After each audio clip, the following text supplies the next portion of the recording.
side ops list is comprised of problems we need you to resolve. Objectives to be completed, and information gained from the soldiers and prisoners you've extracted. These aren't missions per se, but if you can take care of them when you're free, I'd appreciate it.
Hospitalized in Dekelia, a British sovereign base area on Cyprus. It's part of British overseas territory that falls outside of Cypriot jurisdiction. You got moved from Cuba's Little America right into Cyprus's Little Britain. Why Decalia? The UK and the US remain close allies. The last place Cypher would think to look for you is inside their own system. That's what kept you safe in British military hospital for 9 years. The safest place from a whale is inside its own belly. You were a regular Geppetto. Well, it wasn't Pinocchio who led me out to safety. So who was that guy? Cypher went so far as to attack British territory, burning their own ally. That's how badly they wanted you dead. He said I was in a British military hospital. But the doctor had a Greek accent. They hire locally. Easier to trust them.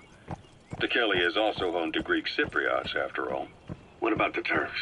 They haven't returned to the south. Not yet. The Cyprus dispute is still a long way from resolved. The country is just as split as it was in '74. Turkish Cypriots in the north, Greek Cypriots in the south. Between them, the Green Line, the UN established. And Decalia sits right on top of it. It does. Part of the buffer zone between the two groups. Another reason it was the perfect place to hide you. Easy to spot any outsiders snooping around. So how do things stand? Now, last year, the Turks declared that the Turkish Republic of Northern Cyprus is an independent state, though it's only Turkey that recognizes it. In the past, the Greeks and Turks lived side by side in the same villages. There are reasons to fight. Those came from the outside. Greece, Turkey, Britain, America, they all had their own stake in pitting the two sides against each other. But once you spark something like this, it's impossible to control. Both sides build up grudges like debt, without the foresight to see that each act of revenge just fans the flames. And then it's too late for other nations to rush in with peace talks. The embers keep on smoldering. Each nation's arrogance only breeds anarchy. The world is paralyzed by this hunger for revenge. Cyprus is no different.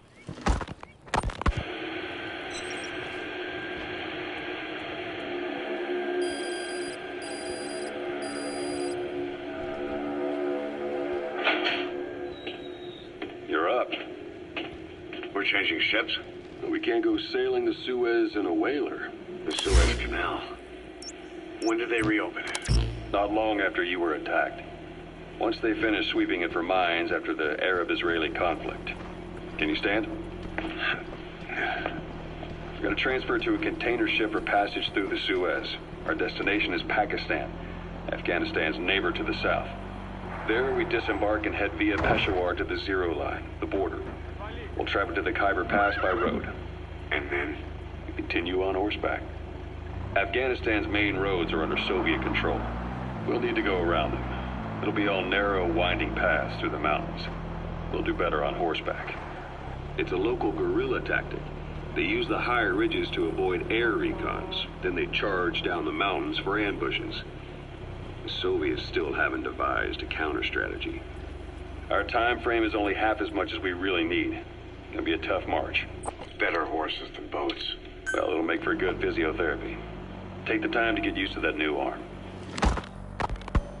While the Soviets have indicated they are not participating in the Los Angeles Olympics, primarily because the United States has made no attempt to guarantee the safety of the Soviet Union's athletes, the United States is increasingly demonstrating the belief that the issue has nothing to do with its preparations, and in fact this is retaliation for the Western nations' boycott of the previous Moscow Olympics.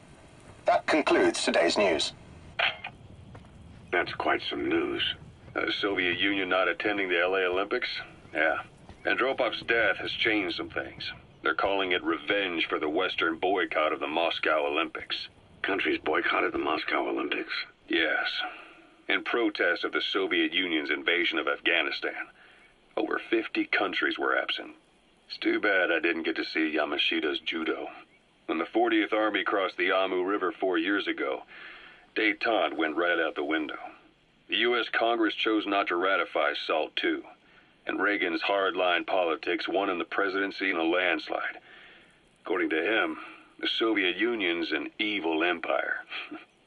A second Cold War. And there's been no end to regional conflicts and civil wars. Lebanon, the Falklands, Grenada, Iran, Iraq. The story never changes. Egypt and Israel did sign a peace treaty. But then the driving force on the Egyptian side, President Sadat, was assassinated afterward. Apparently his actions were considered a betrayal of his fellow Arabs. Islamic extremists? Yes. Fundamentalist extremists have been responsible for some bold acts of terrorism in recent years. We've had extremist students in Iran take U.S. embassy workers hostage, and suicide bombings in Lebanon. Over 300 foreign soldiers stationed there have been killed. But countries have yet to develop an effective means of dealing with terrorism. Afraid of losing their own men, they've pulled their forces out, handing private forces a golden opportunity. Private forces? Small armies with no national affiliation, working for the highest bidder. That's right, they got the idea from you. After Mother Base went down, they began spreading to meet the soaring demand. Miller's organization is just one of many PFs now. The entire world is after you. But at the same time, it needs you too.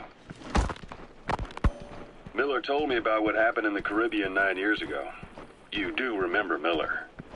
You'd formed a private army with him. An army with no allegiance to a nation. I remember, but... I see. You're not sure what's fact and what's a fantasy caused by the coma. It's still all a mess, huh? All I can do is tell you the facts as they were told to me. I've gone easy on you up until now, but this is where the hard stuff begins. 1974, the year before you entered your coma. You were in Colombia, operating with a small unit of men, basically mercenaries. Miller was among them. Miller was trying to find a way to turn his and your talents into a line of work. He was looking to start a business where you would fight on behalf of others around the world, those who needed military force. But the reality was, at that time, you didn't have enough gear to equip your own men. Then Miller came across this client. It was a huge job he was offering, but you had a shot at pulling it off. You accepted it and headed into Costa Rica. The client even threw in an offshore facility in the Caribbean. The Mother Base, that would be your new base of operations. Miller sure did have a head for business. As your mission went on, your unit grew and grew. More weapons, more money. Before you knew it, you were commanding 300 men. As the organization got bigger, your military powers swelled to match. It got so the international community couldn't afford to ignore you. You were just too damn successful for your own good. You, your men, had worn out your welcome. Everyone was out for you. East, West, First World, Third. It was only a matter of time before someone took you down. And that was XOF. Officially, they're an anti-terror unit under the CIA. In reality, they're Cypher's private strike force. They lured you to Cuba using Chico, the Nicaraguan revolutionary kid, and Paz, a mole who worked for Cypher as bait. While you were gone, XOF, posing as a nuclear inspection team, stormed Mother Base. At the same time, C4 they placed on the strut legs went off. The whole thing went down in minutes. XOF. Kisses and hugs followed by a big FU. All because of Miller's blind spot. A back door into Mother Base no one suspected. You remember a certain scientist. Huey was responsible for bringing the inspection team on board, giving the enemy a perfect opportunity to hit you at home. You were returning from Cuba when it happened. Mother Base came damn close to taking you with it into the Caribbean. Those of your men out on assignment returned right away. They refused to believe the wreckage in the water they found was Mother Base. But they checked the coordinates again and again, until reality finally settled in. You were supposed to die that day. That was XOF's primary objective. As far as most folks know, you did. The first doctor to see you wasn't even sure what he was looking at. Before they'd even finished operating, your men moved you to that hospital in Cyprus. There was a woman named Eva who arranged that. Rings a bell, huh? Most men in your condition would have been written off right from the start. But you survived. You went straight down to hell, and they pulled you out. Your eye wide open. Full of venom. The days of Naked Snake are long gone. Welcome back, Venom Snake. This world still needs you. Here, Snake, try this on. A prosthetic arm. Yeah, Miller was calling it the arm that wasn't there. The physiotherapy's going well. Your arm's bulked up enough for it to fit. Perfect. A little time with it, and it'll work better than the real thing. What do you think? Huh. I can still feel my real arm. Well, you better get used to this one quick. You have any pain? Every now and then. Where? My fingertips. My left fingertips. Sounds like phantom pain. Your brain still remembers your old hand. Yeah. What about your vision? Can you see okay? Yeah, at the moment. Now, the shrapnel in your skull is pressing on your optic nerve. I'm told any hard impact could have an effect on your visual cortex. Yeah. The doctor mentioned that. Your brain might process visual information incorrectly. In other words, you could have hallucinations. You might see things that aren't there, or not see things as they really are. You experience any of that? I think so. When? Right after I wake up. Colors look faded. Colors, huh?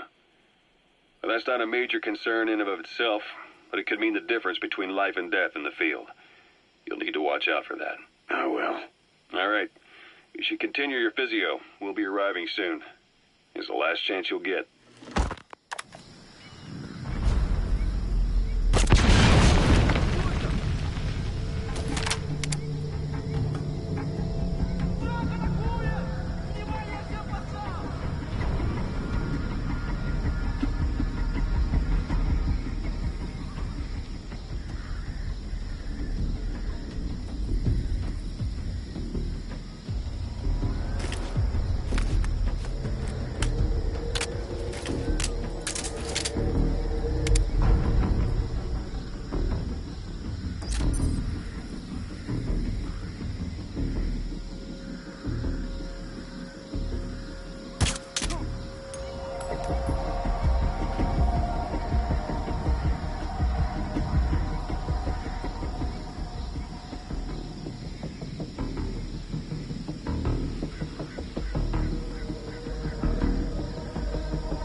He's coming too.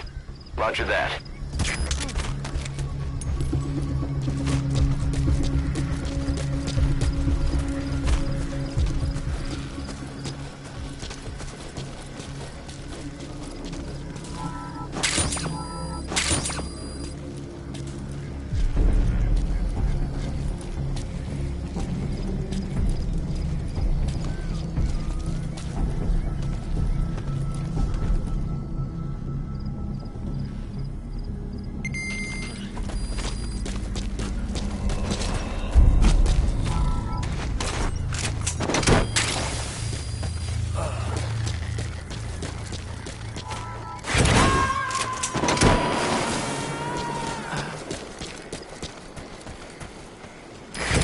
Extract him.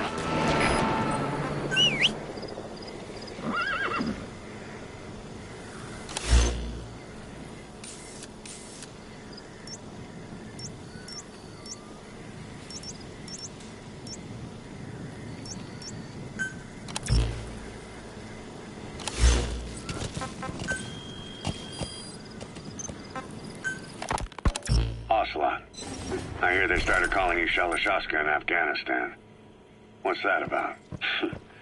You know the term Sharashka? It's slang for a suspicious, hastily thrown together organization. The word became associated with a type of forced labor facility in the Soviet Gulag system. OKB scientists and engineers who'd been convicted of crimes were sent to a Sharashka for forced R&D. The Sharashkas were supervised by Lavrenti Beria of the NKVD, the secret police, under the official name 4th Special Department. Forced research? That's not very different from what we do here. Diamond Dogs is different. Everyone here believes in you. Regardless of where they came from or why they're here, they revere you. And they're fighting because it was their choice. And if it wasn't, they'd leave? Who knows? That's our reality here, whether it's real or not. If there's another truth, I don't want to know it. All that matters is that's the concept that's taken shape in their heads. The traces of a group ideology, our superstructure, to put it in Marxist terms. All right. Go on. Right. So anyway, at some point the enemy started calling me Sharashka. This was after the war in Afghanistan broke out. While I was keeping an eye on you in that hospital, I was also heading up interrogations here. The men I broke gave up their comrades and families, everything they wanted to protect the most. No real cause for it. I just let myself get caught up in the old Russian pride. And suddenly I received the honor of becoming Special Interrogation Advisor to the forced labor camps. But the more men I interrogated, the more people saw me as just that, the interrogator. It helped cover my real objective of keeping you safe. You went that far for me? Far enough to keep you alive. I ended up being pretty well known among the Afghan guerrillas.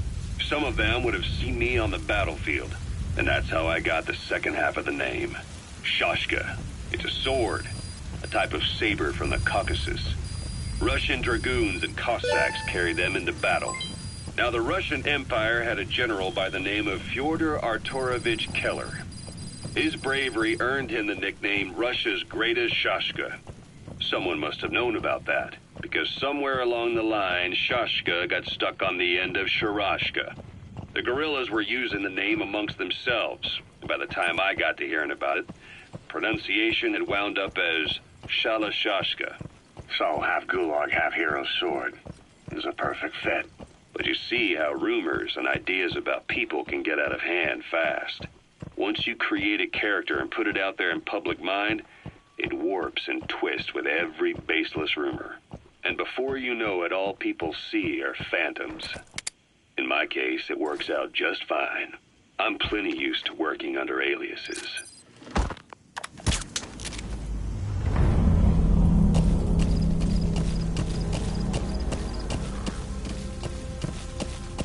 Yeah.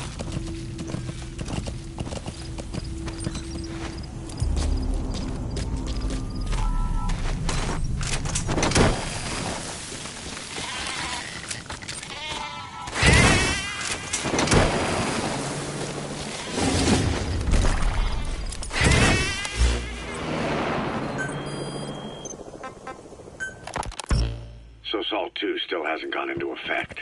That treaty was drawn up to limit not just the size of the U.S. and Soviet Union's nuclear arsenals, but also their delivery systems. The whole deal. Just when we thought all those years of negotiations had paid off, somebody decides to invade Afghanistan. The timing couldn't have been worse. The president was in the middle of the SALT II talks back then. You mean while you were busy trying to stop Peace Walker? I heard. President Ford was meeting with the General Secretary in Vladivostok. In his absence, the political brass in America detected what they didn't realize was false nuclear launch data from Peace Walker. They were on the verge of ordering a retaliatory nuclear strike. Coleman's big idea? Humans are incapable of destroying themselves. Turns out he never knew what humans are capable of. If that AI, the boss, hadn't found a way to stop the fake data transmission, they probably would have gone ahead with the launch. Deterrence was revealed as the pipe dream it was. All thanks to you. And her. The U.S.-Soviet talks looked set to fall through. What happened in Nicaragua no doubt helped trigger a change of heart.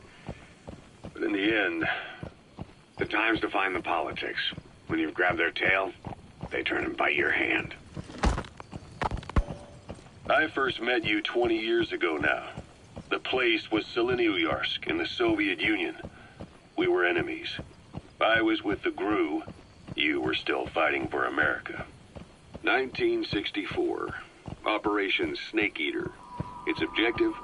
The assassination of the legendary soldier known as the Boss. When you returned home successful, they awarded you the title Big Boss. Your CO, Zero, sought to carry on the Boss's will by covertly establishing his own organization. You knew the original members from Operation Snake Eater. From America, there was David O., or as he was to you, Major Zero. Donald Anderson, a.k.a. Sigint. Dr. Clark, who went by paramedic during the operation. And the fourth, you. From China, there was Eva. And me, Ocelot, from the Soviet Union. 6 in total. To us, government notions of friend and foe were meaningless. As were East and West, we joined forces by our will alone. Our objective was to fulfill the Boss's dying wish, to make the world one. And to do it, Zero used the Philosopher's Legacy, the secret war fund you obtained during Operation Snake Eater. This organization would go on to become Cypher. I, on the other hand, was left with the problem. You only recovered half of the legacy. I had to locate the other half myself. When I found the funds, I passed them on to Zero, just as you wanted. I still trusted him in those days. We thought what he was doing was the Boss's will, until he started that one project. Les enfants terribles, Zero called it. You parted ways, as did Eva, leaving only Anderson and Clark still with him. I maintained limited contact, although truth be told, we were just keeping tabs on one another. The reason was always you. After you returned to the Army and created Foxhound, you left America. For a time, even I'd lost track of you. I'd imagine Zero did too. You always were the best when it came to hide and seek. Zero created Cypher, an information network to tap into every corner of the globe. Woven together, Cypher's arteries make the world just one big organism, and that's not all. It also monitors the thorn in Zero's side. That's you, tracking your coordinates wherever you might go. The further you strayed from your roots, the larger Zero became. It's as if he was trying to close the gap between you. But before long, he disappeared from public life. Only a few people had direct contact with him. For a time, I was one of them. Then a year after you fell into your coma, he slipped out of sight entirely. Since then, nothing. No photos, no recordings, not even a reliable rumor as to his whereabouts. I tried every method I could think of, but Zero was gone. Freed of his control, his creation, his power continued to grow. Cypher is a great beast, and Zero was its spine. But even without him, it's endured, evolved. But now its body is rotting, riddled with parasites. Parasites like the ones who attacked you 9 years ago in the Caribbean, and then at the hospital. Cypher's Black Ops Unit, XOF. They learned where you were, and came to wipe the slate clean.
your suppressor is we're on as any other now. If you have to shoot, be careful.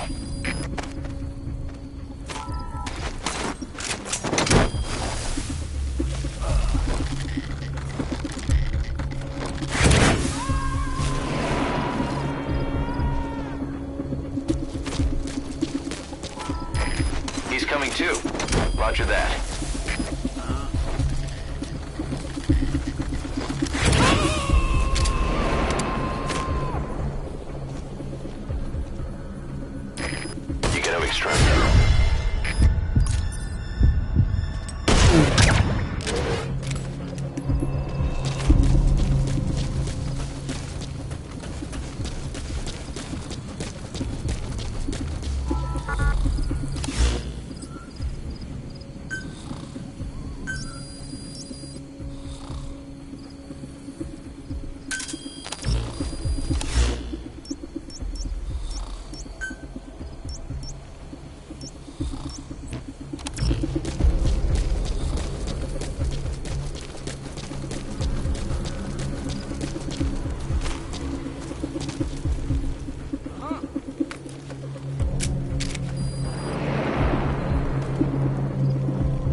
Subject on board. Leave the rest to us.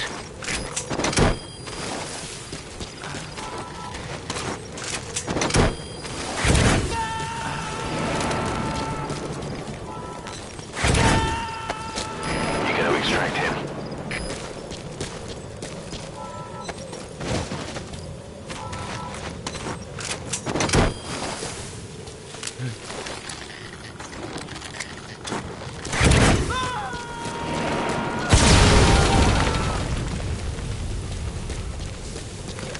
Subject on board. Leave the rest to us.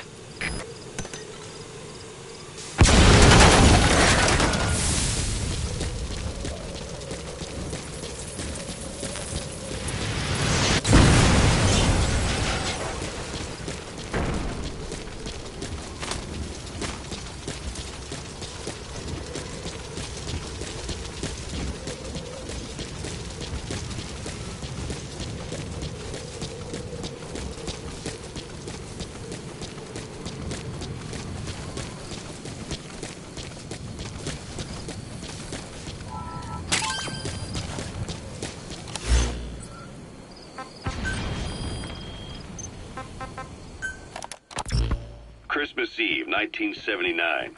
The Soviet Union rolled into Afghanistan. Muslims had revolted against the Soviet-friendly regime established the year before. The DRA forces could no longer contain it themselves, so the Soviets went in to intervene. The Afghan government was powerless and fraught with infighting. They lost the hearts and minds of the people, and that alarmed the Soviet leadership. With the Islamic Revolution happening in Iran, the Soviets felt they had to act fast or risk the spread of Islamic revivalism. A superpower, sending a motorized rifle division against men on horseback with antique rifles. Everyone thought it'd be over in an instant. Only it wasn't. Some Muslims made their fight a jihad, a holy war, and began a guerrilla campaign on all fronts. A war of attrition. These fighters call themselves Mujahideen. They're being supported by the West through Pakistan. That's why Miller was involved. He was training them near the Zero Line, sponsored by the CIA. The war has become a nightmare for the Soviet troops stationed here. They thought they'd be headed home in 6 months at the most. Then a year passed. 2 years. Now here we are 4 years on with no exit in sight. Afghanistan has become the Soviet Union's Vietnam. The Soviet troops on the ground want to go home, but at least they have homes to go back to. The Afghans have lost theirs. The Soviets destroy the kishlaks, villages, wherever they can. They burn down homes and fields, fill in wells, turn pastures into minefields. It's created a mass of refugees who fled to Pakistan. If the Mujahideen are fish swimming around the villages, the Soviets will go so far as to dry out their ocean. But this has had a big price. There's bitter resentment among the Afghans, and they're taking out their anger on the soldiers on the front lines. Among the Mujahideen are the Pashtun people. They're fiercely devoted to their code of Badal, or revenge. Soviets they've captured have had their hands, feet, and noses cut off before being left to die at the side of the road, just to show their comrades what they're capable of. Friendlies who come across them can do nothing but put them out of their misery. Then they burn down another village in retaliation. And the cycle of vengeance goes on.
это Зоя-6. Расследуй немедленно. Конец связи.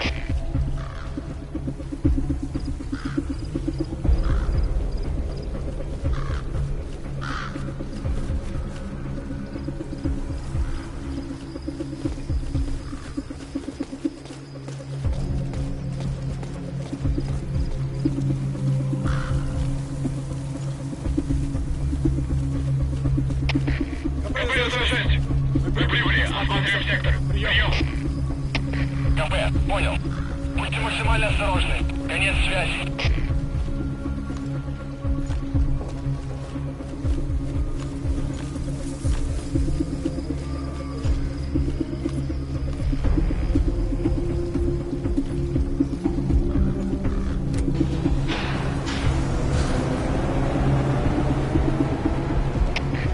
КП это Зоя-6. Все проверил. Ничего необычного. Прием. Это КП, понял. Вернитесь на пост. Прием.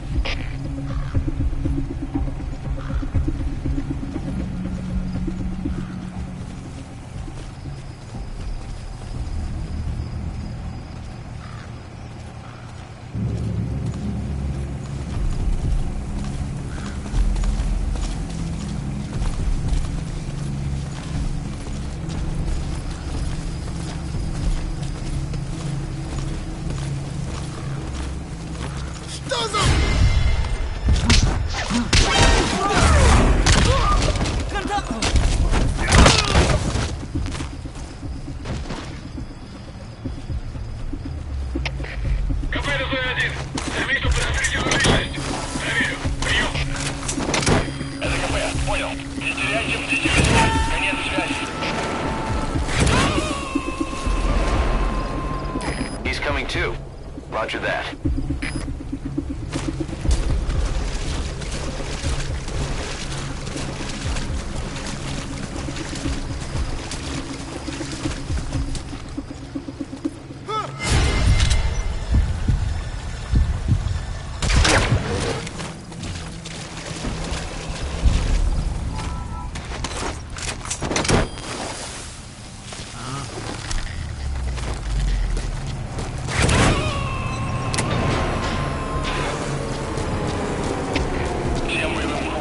Subject on board.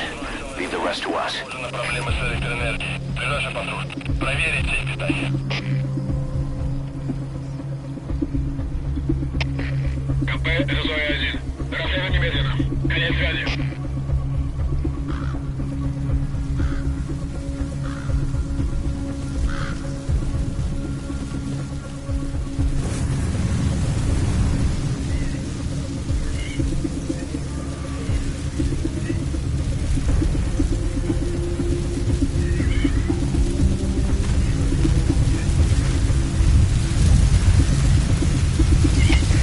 КП это Зоя-1. Вы прибыли. Осматриваем сектор. Прием. КП, понял. Проверьте окрестности. Конец связи.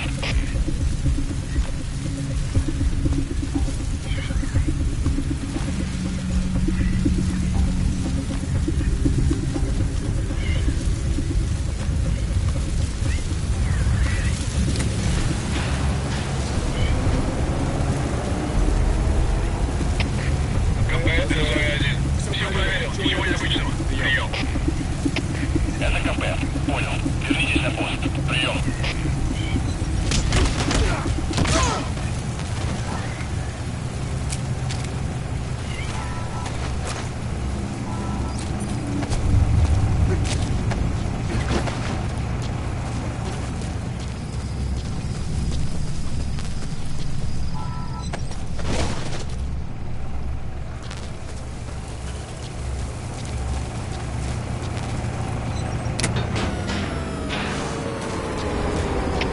Всем боевым группам, это КП. Вышел из строя целый ряд ламп. Похоже на проблемы с электроэнергией. Ближайший патруль. Проверить сеть питания. КП это Зоя-7. Немедленно проверю. Конец связи. You gonna extract him?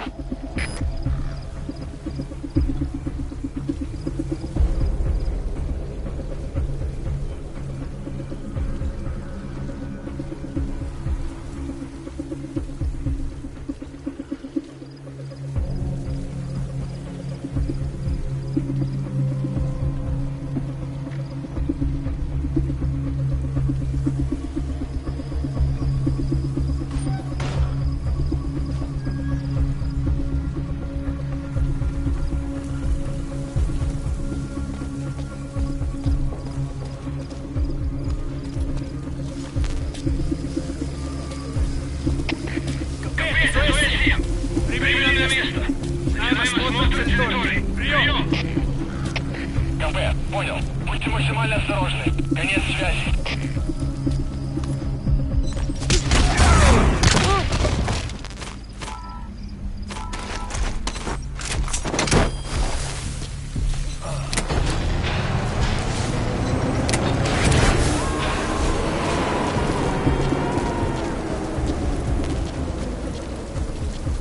Subject on board. Leave the rest to us.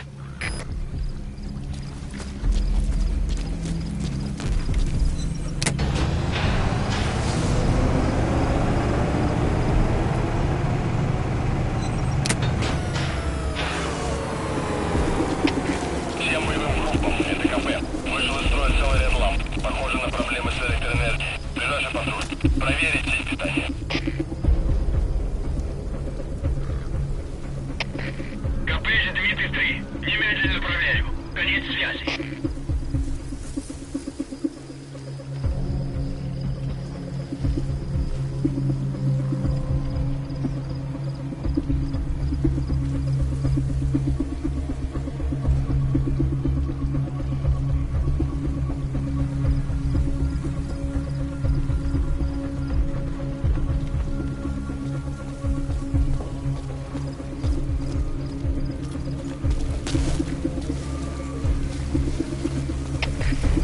КП 903. Прибыли на место. Начинаем осмотр территории. Получилось. Ответьте 903. У нас проблема. Тревога по всем постам.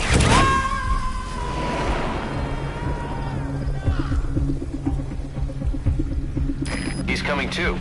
Roger that.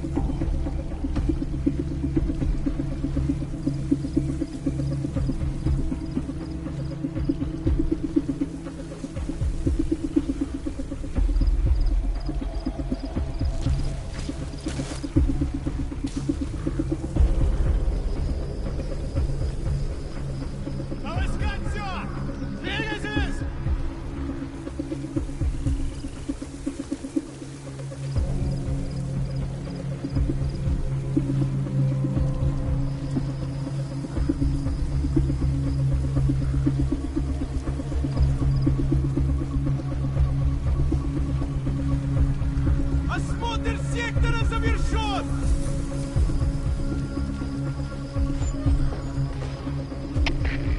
КП, это Зоя-4. Никаких признаков врага. Отзываем поиск. Прием. Это КП. Понял. Не расслабляйтесь. Они еще могут быть рядом. Конец связи.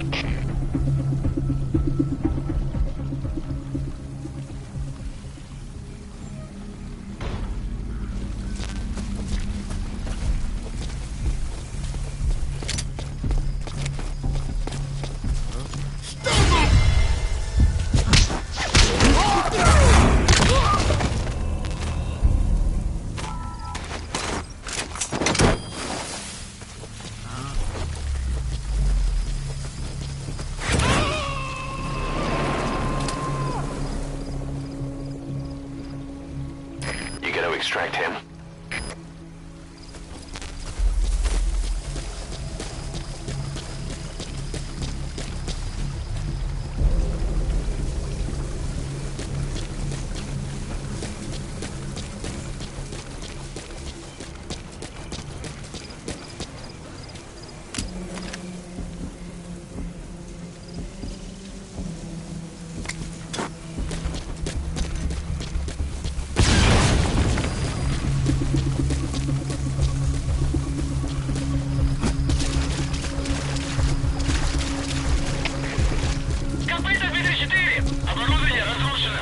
Саботаж со стороны врага.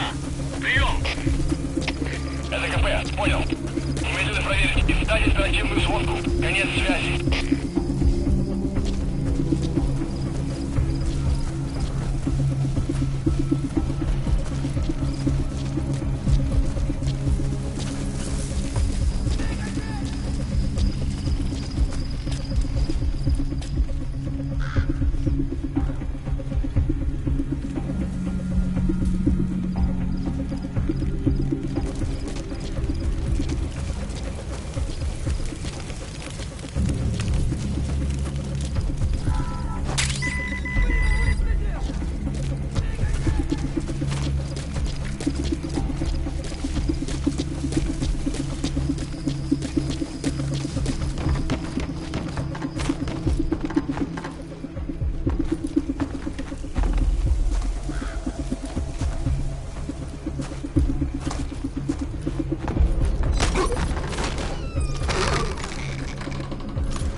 coming too.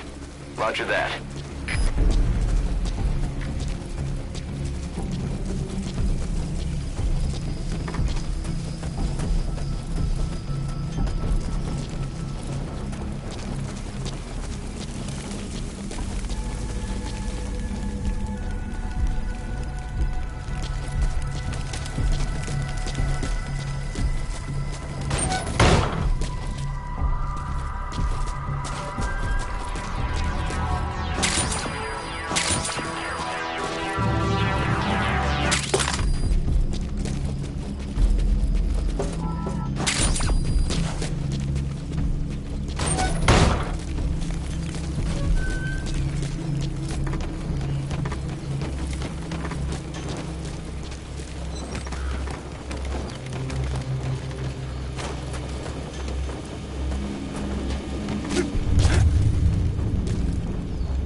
Extract him.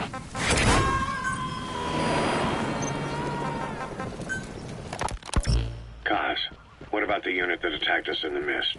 You knew something about them. That wasn't my first run-in with them. It happened right before I was captured by the Soviets.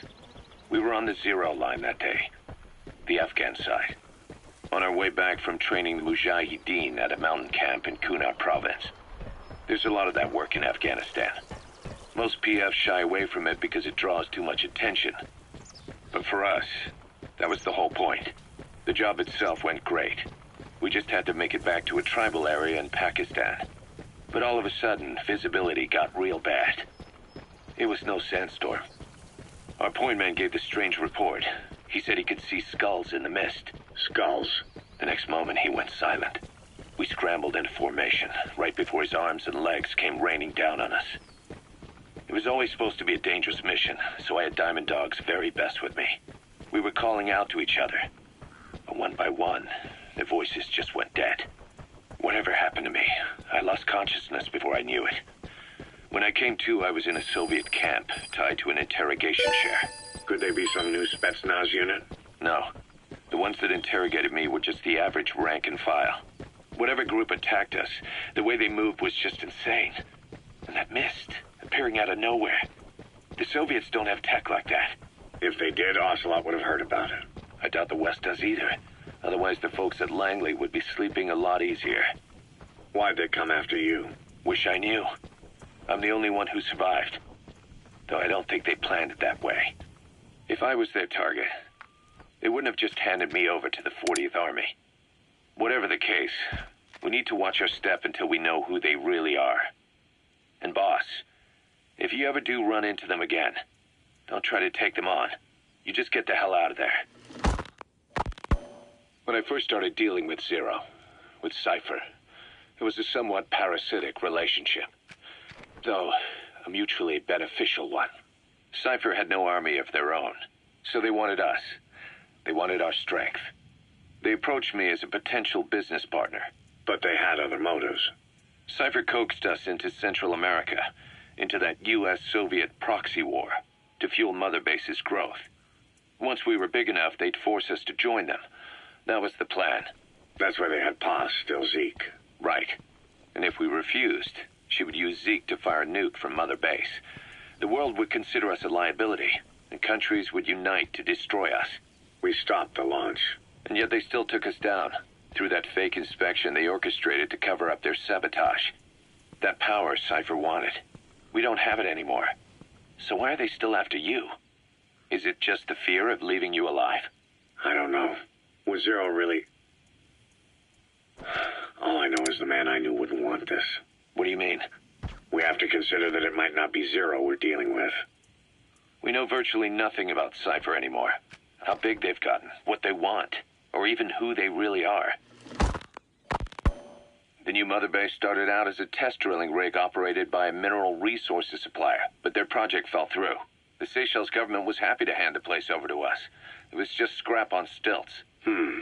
So with a few dummy construction companies set up as fronts, we started renovating the half-finished rig.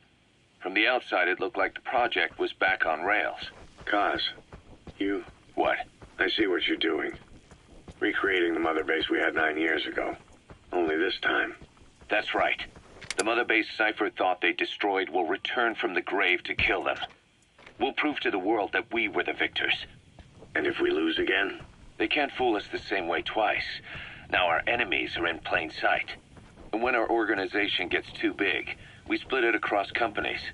Any company that draws attention gets liquidated, and its capital is back-channeled into a new company. Most PFs are small-time operations anyway. And in this business, the minnows go bankrupt all the time. We've never aroused suspicion. Plus, we have Hewick. Hewick? Human Exploitation Company. It's a business specializing in intel gathering. Think of it as a civilian intelligence agency. Kaz, that's... Remember what they were trying to accomplish at the prison facility in Cuba? That gave me the idea. We dispatch moles into... He's coming too. Around the world, Roger that. and each sets up an intel network on site. Then they stay in place to give us stable points of contact when other nations intervene in the conflicts. Hewick's strength is that it has a cutout at each level. You get your job from one guy, then you hand it off to another. No one has direct access. It's a perfect black box. Hewick members also work their way into the superpowers intelligence agencies to make sure Diamond Dogs gets work. We have those countries by the balls. That's our deterrent when we need it. networking. In the intelligence community? Sure, that's how we've grown this far. And when you go out on missions, intel from Hewick will be there to back you up. But despite all that, Cypher has its eyes on us. The only reason I'm not dead is that they needed to know where you were. Figured if you woke up, I'd go straight to you. That's why you made that ruckus at the Zero line. Yeah, to make their own surveillance work against them. I think it took some of the heat off Cyprus. Kaz. Then I just had to wait for you to save me. And I've gotten used to waiting. You gonna extract him? That's not all. It was a good chance to scout the market. And with the West wanting the Soviets out of Afghanistan, their agencies are bursting at the seams with funding. Boss, let's start by building up our Afghan presence. Why put Mother Base in the Seychelles? We're at the center of the world here. We're all the way out in the Indian Ocean. Come on. Lebanon, Sri Lanka, East Timor, and Africa. From here, our reach extends to conflict zones the world over, including Afghanistan, of course. So it's prime real estate for a mercenary. Exactly. Latin America isn't as close as I'd like, but we have Amanda and her people to help in that department. And besides, the Seychelles government owes us a favor. Owes us? The Seychelles has strong ties... Subject on board. Leave the rest to us. It came to a head 3 years ago in an attempted coup. It was a force of South African mercenaries with U.S. backing behind the scenes. They were only platoon size, but South Africa is home to some heavy PFs. Too much for the Seychelles to handle. In the end, they accepted help from the Tanzanian army and quelled the coup. We set up the deal and handled on-site tactical instruction. That led to some training work for the Seychelles military.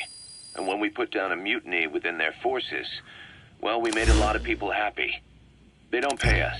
They just let us have a piece of their offshore territory on the promise we'll come running if something else happens. So we're bodyguards, too. It's a good setup. We can only take Mother Base so far here. We'll have to find somewhere else when this place starts getting big. Aren't you being a little hasty? Nothing hasty about it. You're back with us now. So, Kaz, the ship that took us from Cyprus, it used to be a whaler. Yeah, a Japanese vessel. How was the voyage? It was... stimulating. Well, she was part of a whaling fleet up until a few years ago. Her displacement isn't anything to write home about, but she can really move. She still had plenty of life left in her, but then the work dried up. Global opposition to whaling has been mounting for years. Is that right? The push to ban it has been gaining traction for a little over a decade. Individual species came under protection as the years went on. And then 2 years ago, the IWC adopted a moratorium on commercial whaling. Several countries, including Japan... That wild dog pup. He's a tough little guy. Boss, this is no time to be playing with animals. What are you gonna do, boss? Can't say that I have. When I was a kid in Japan, practically everybody ate it. That good, huh? The country was poor in those days. So, Kaz, the ship that took us from Cyprus, it used to be a whaler. Yeah, a Japanese vessel. How was the voyage? It was... stimulating. Well, she was part of a whaling fleet up until a few years ago. Her displacement isn't anything to write home about, but she can really move. She still had plenty of life left in her, but then the work dried up. Global opposition to whaling has been mounting for years. Is that right? The push to ban it has been gaining traction for a little over a decade. Individual species came under protection as the years went on. And then 2 years ago, the IWC adopted a moratorium on commercial whaling. Several countries, including Japan, fought it to the bitter end. But eventually, most whaling companies had no choice but to throw in the towel. You ever tried whale snake? Can't say that I have. When I was a kid in Japan, practically everybody ate it. That good, huh? The country was poor in those days, and whale was cheap. International opinions changed since then. In any case, that's why we were able to get a bargain price on the ship. Of course, we did end up spending 5 times the purchase price in modifications. We had to really work to fit in all the ESM and communications gear while keeping the whaler look intact. Right now, she's going around conducting SIGINT missions. In the future, we plan to use her as a communications relay base between you and Mother Base, and also as a chopper resupply vessel. Diamond dogs. The word diamond originally comes from the Greek adamas. It means indomitable, unyielding. Other words for the stones often mean eternal bond, fortitude, or purity. The same is true of the Star of Bethlehem flowers you laid on the boss's grave. They represent innocence, as well as chastity, yielding to no man while maintaining one's virtue. In other words, staying loyal to something.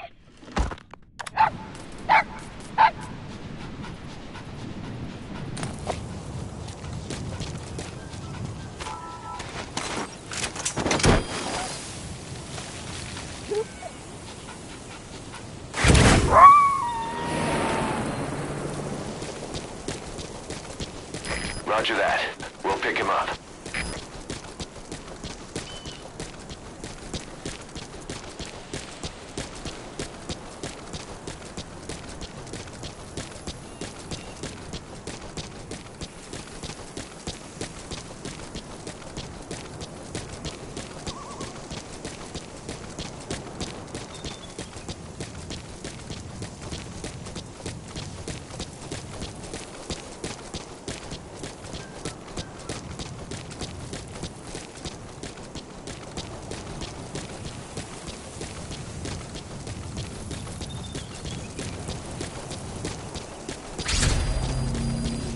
Found out there's an English-speaking soldier somewhere in the region.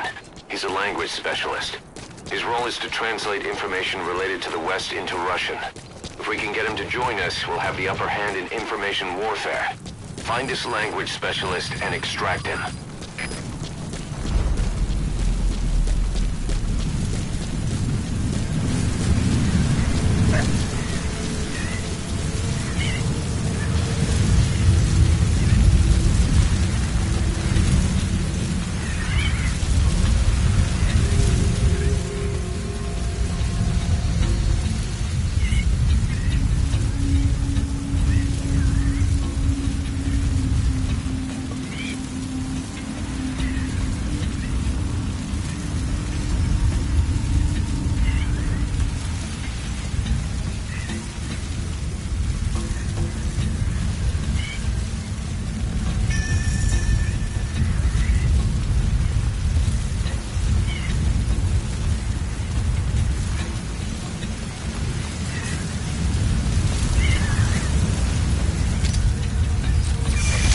Target.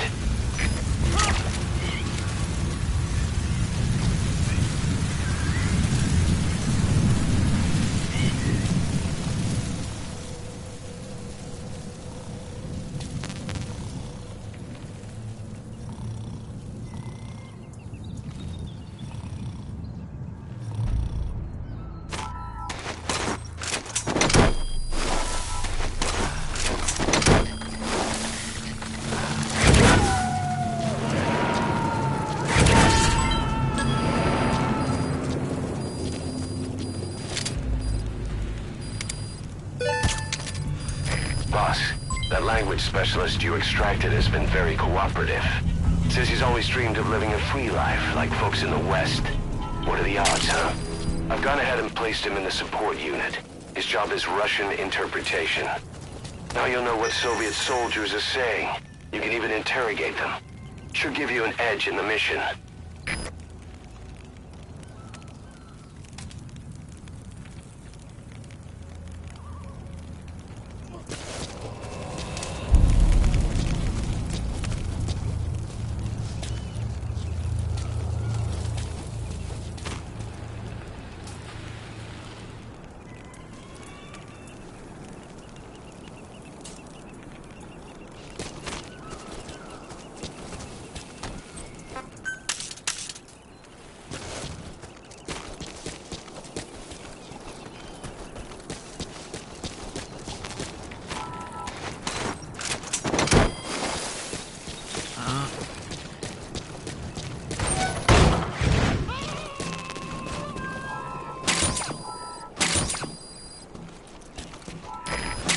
Extract him.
Snake, I wanted to ask you about the man on fire. What do you remember from the hospital? Anything we can use? Well, he took off the moment the sprinklers started up. Sprinklers? The fire system? And when he got sprayed with water from the burst pipe, it slowed him down. When we escaped on horseback, he wouldn't cross the river either. And then it started to rain. And he disappeared. Water against fire. Is it that simple? I mean, it makes sense. It's just hard to believe it would work on a guy like that.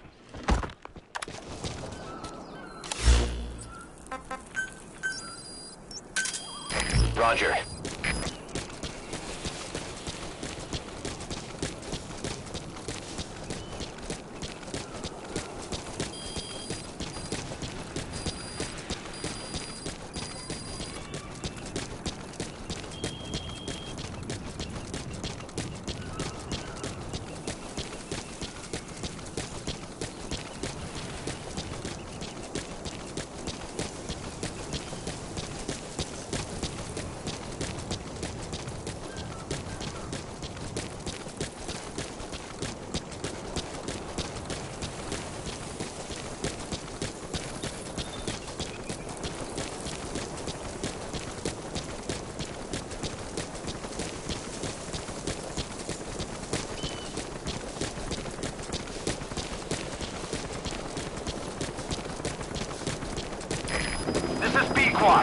Arriving shortly at LZ.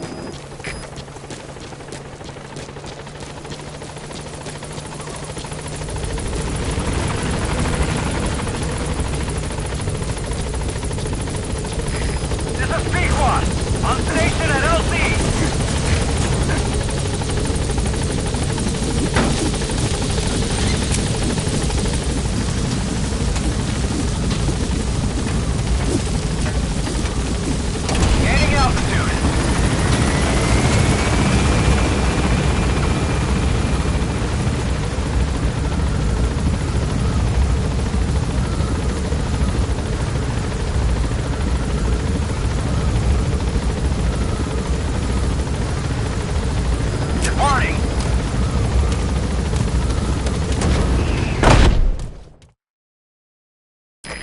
Time in the field is bad for the body and mind. I think it's time you took a break. Do it for me. Come back to Mother Base ASAP.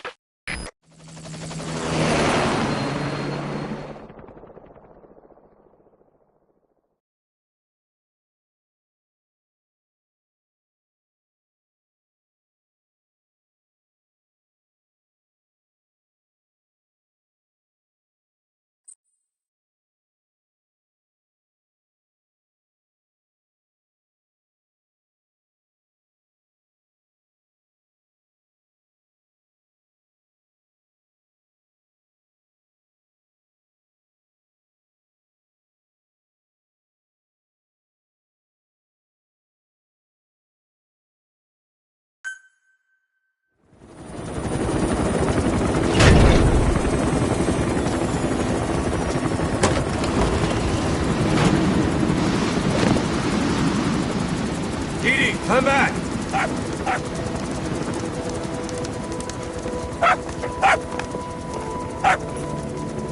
This. Here's the dog you brought back. Bit of a troublemaker. Not sure about the breed, though. He'll get bigger? Uh-huh. Like this. You know, I can look after him. He's still a pup, so he doesn't listen. I have a feeling someday he'll be useful. I suspect you discovered a real diamond in the rough. With a little polish, I'd say we got a true diamond dog on our hands.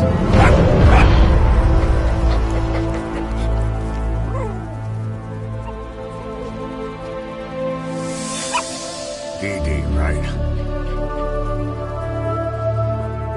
Hostile at raising hounds. Fine. Come on, Dee Dee.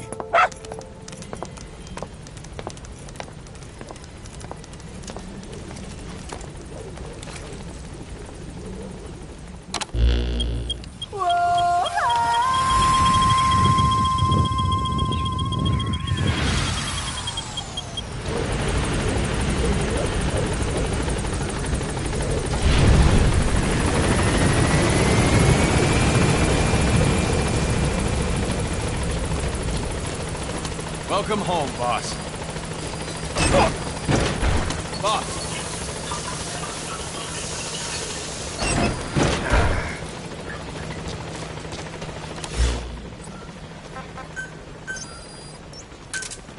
Roger.